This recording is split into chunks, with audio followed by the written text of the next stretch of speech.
Do you want to become an SEO professional but don't know where to start?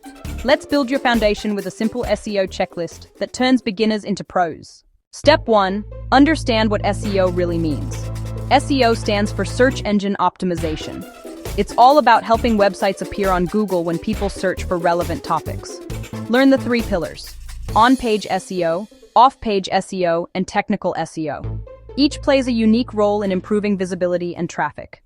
Next, start with on-page SEO. Use clear titles with target keywords. Write engaging meta descriptions.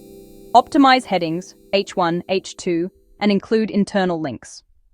Don't forget, content must solve user problems, not just repeat keywords. Then move to off-page SEO. Build your authority with backlinks and social signals. Also, handle the technical side. Check website speed, mobile responsiveness, and fix broken links.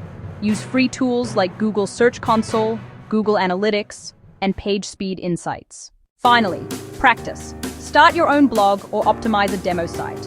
Follow SEO experts and learn from Google updates.